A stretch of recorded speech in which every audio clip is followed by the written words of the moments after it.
As we told you a short while ago, Prince Yormi Johnson, Liberian warlord turned politician who became infamous for the 1990 footage of him sipping beer while then President Samuel Doe was tortured, has died at the age of 72. The late Liberian strongman was also a central figure in the conflict that brought Nigerian peacekeeping troops under the ECOWAS monitoring group in direct confrontation with several paramilitary groups in Liberia at the time. For a bit more on this, we are now being joined by Major General Danjuma Alli-Keffi, a former general officer commanding the 1st Division of the Nigerian Army, to relive his experiences in Liberia, the killings of 2 Nigerian journalists, and his own near-death experience protecting another warlord, Charles Taylor. It's great to have you here on Newsday. Thank you for joining us. Thank you for having me.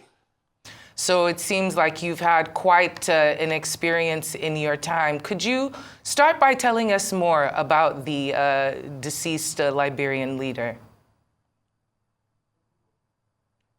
Okay, thank you very much once again. First and foremost, Prince Yormi Johnson was a Liberian military officer, member of the armed forces of Liberia. And initially, at the onset of the First Liberian Civil War, that was when Charles Taylor and his group invaded Liberia through Butuo in Nimba County at that time. When they came into Liberia, he was one of the frontline commanders of Charles Taylor. They were allied together. And then the Charles Taylor group then was known as the National Patriotic Front of Liberia, NPFL. They made steady progress and got up to the gates of the executive mansion. That is specifically they were at the University of Liberia, just a stone throw from the executive mansion when ECOMOG landed. Now it is interesting because they made swift progress when they invaded. That was in 1989, and in 1990, specifically on 24th of December, if my listening is correct, the ECOMOG group landed, that is preceding a build-up in Sierra Leone. It was more or less an amphibious operation. And the late Prince Yormi Johnson, then, as I said, was an ally of Charles Taylor, but they had fallen apart earlier before then. And he paved the way for ECOMOG, that is entry into Liberia, because he had control of the free port. And then, he paved the way for us to enter the ECOMOG forces to land. Had he not done what he did, it would have been very difficult. Perhaps a lot of lives on the part of ECOMOG would have been lost. It may not have been easy. The story we have today may have been different. So Prince Yormi Johnson played a pivotal role in the entry of ECOMOG. However, later in 1990, there was a scheduled meeting between late President Doe, and if you could recall, President Doe had earlier had staged a military coup. He was a master sergeant, warrant officer, in a manner of speaking, but the American, the American system. He was a master sergeant when he staged the coup with his ethnic, with his ethnic group, largely as the Krans, and they overthrew the elected government then of Tolbert and Americo-Liberians, if I may use that term, and a lot of atrocities was ongoing. Rival groups came up, the Ulimo initially, before it now broke up into Ulimo Johnson faction, Ulimo K, that's Chroma. Now, the Doe was under tremendous pressure at the time when ECOMOG landed, as I said, 24th of December 1990. And there was a meeting with Doe went to the Freeport. That was then the ECOMOG headquarters. And unfortunately, Prince Johnson stormed the meeting point and captured Chastello, and we know what later happened, how Doe was tortured, his ears was sliced off, and before he was executed. And now, with the killing of Doe, the situation became really dangerous for everyone, every party involved.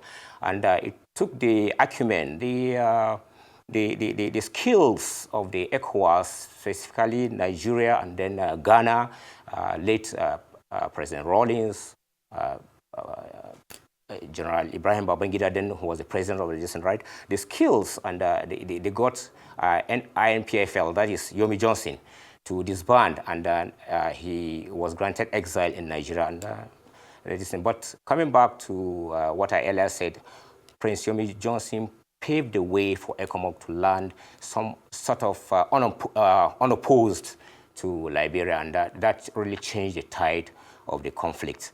Now, later, though, that is Yomi Johnson now transformed into a political figure, as we all know. In 2004, he won a seat in the Liberian Senate and then played his role. And now, he's controversial, no doubt, for reasons that we've seen the killing of Doe, perhaps other roles that he played. But for ECOWAS, for ECOMOG, I mean, Yomi Johnson, like I said, played a pivotal role. Now, well, like him, hate him, well, for, as we say in the military, if a policy works, if it's stupid, but it works, then it ain't stupid. So we cultivating a friendship of Yomi Johnson, and that paved the easy entry, so to speak, easy, of ECOMOG into Liberia, and then the role we played, that was a thumbs up for the ECOWAS and for ECOMOG specifically.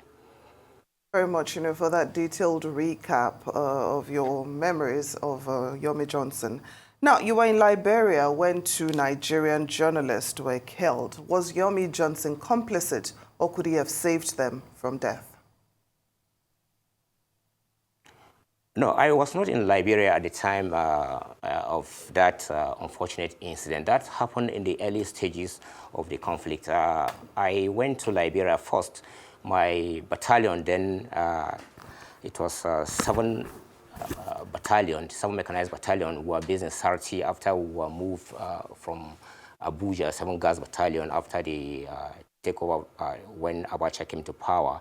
We were moved to Sarti in Taraba State, and from there we were deployed to Liberia then as a Nigerian contingent, Nigerian battalion. That is 19, and we got there specifically on the precisely on the 24th of July, 1994. And like I said, the conflict started in 1989, and the ECOMOG first landed there on December 24th, 1990.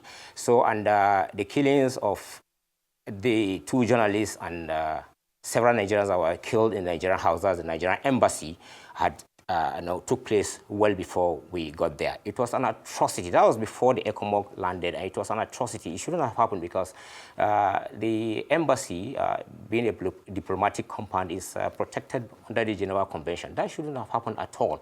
And I think that was what one of the reasons that paved the way for our arrival, that is the ECOMOG participation when the ECOWAS leadership decided to form the monitoring group, and they went there. It was an atrocity, no doubt about it, and several Nigerians were killed alongside those 2 heroic journalists. And so as regard the complicity of Yomi Johnson, well, I cannot precisely say. I don't have that information, and as far as I know, he wasn't complicit in that.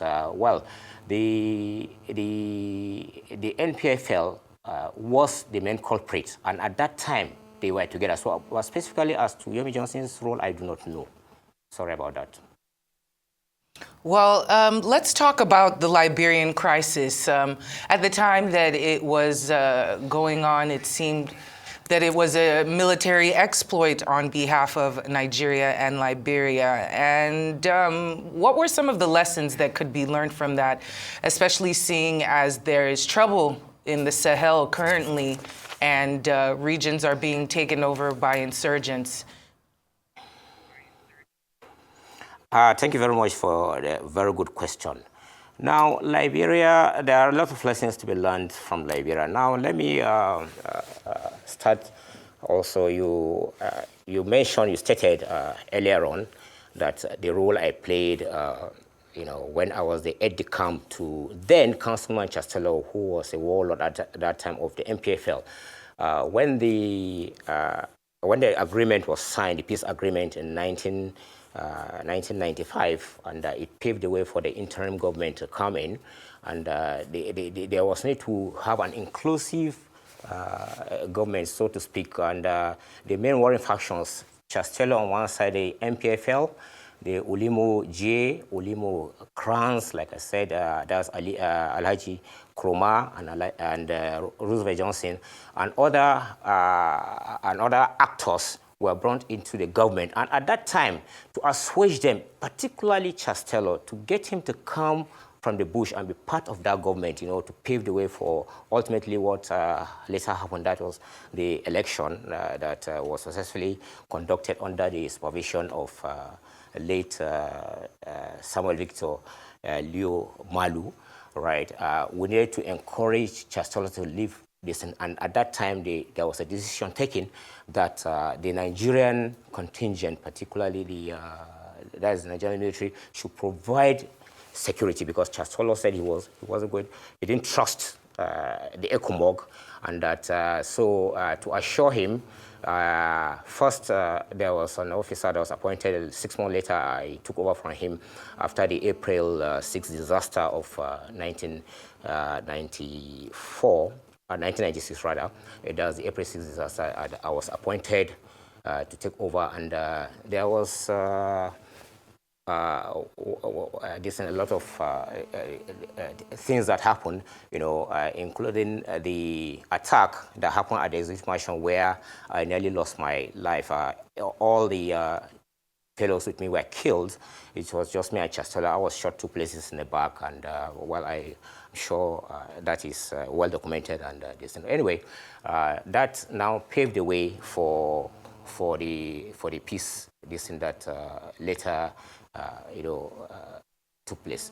Now, so ECOMOG had plans and a very good strategy, and that was in ensuring that all the faction leaders, the government, not just the faction leaders, including the civil society, so were all, it was an inclusive government. And at that time, first it was Emo Sawyer that was the head of the interim government. Later, when they saw that that wasn't working, and they now rejigged the whole thing, they had another interim government that time, where Chastello was made a vice councilman, George Bowley was made a vice councilman, Alhaji Kroma was made a vice councilman. But then a lady from the civil society was appointed as the interim president, so to speak. She was the leader, that is the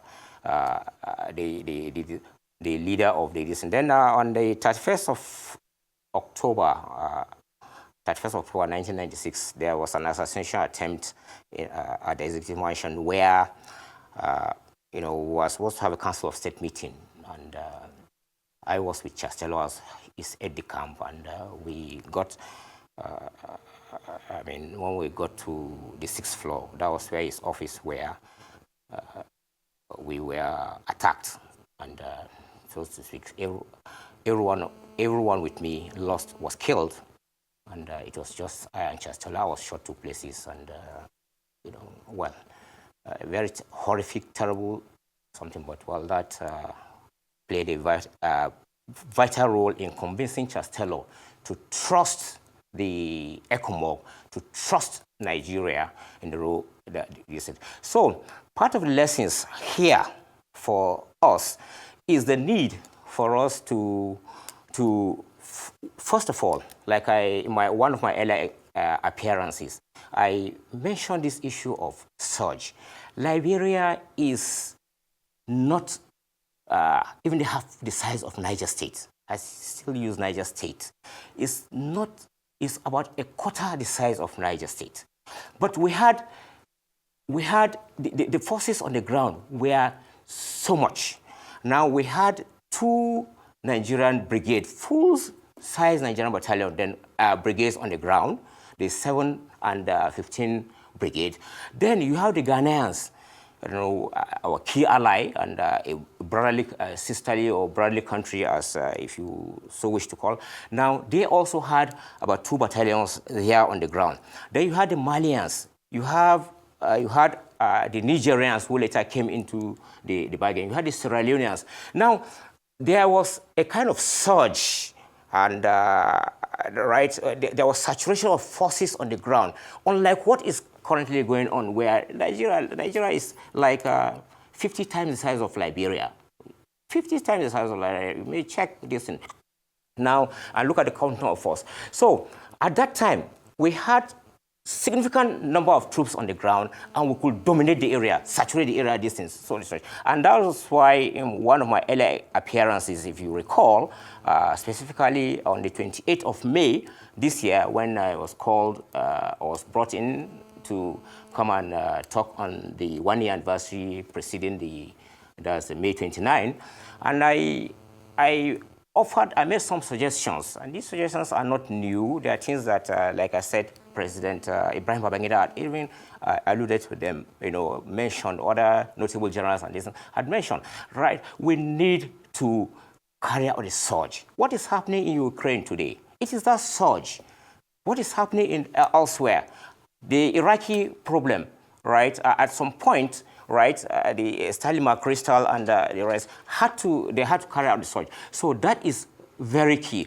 Of course, we're not downplaying that aspect of technology. We're not downplaying that aspect of intelligence. They're key to it. But you need to have the troop strength must be increased. The Nigerian military are doing a fantastic work.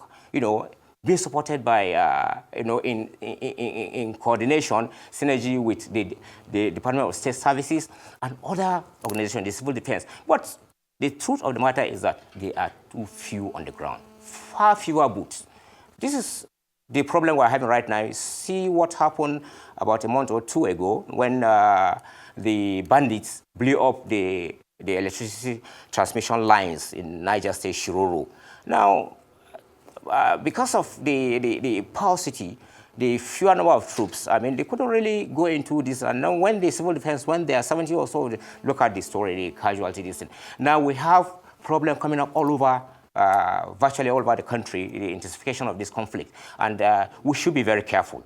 Let Liberia's scenario not play out. But like I said, Liberia was a classical example of military operation.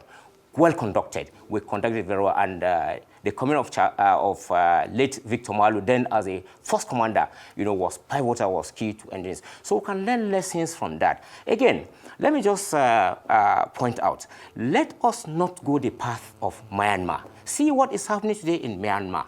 You recall when the military junta overthrew Aung San Suu Kyi, that was, I think, in 2021 or thereabout, when they overthrew and set up the military resistance, right? At that time, they looked so formidable, so untouchable, so distant.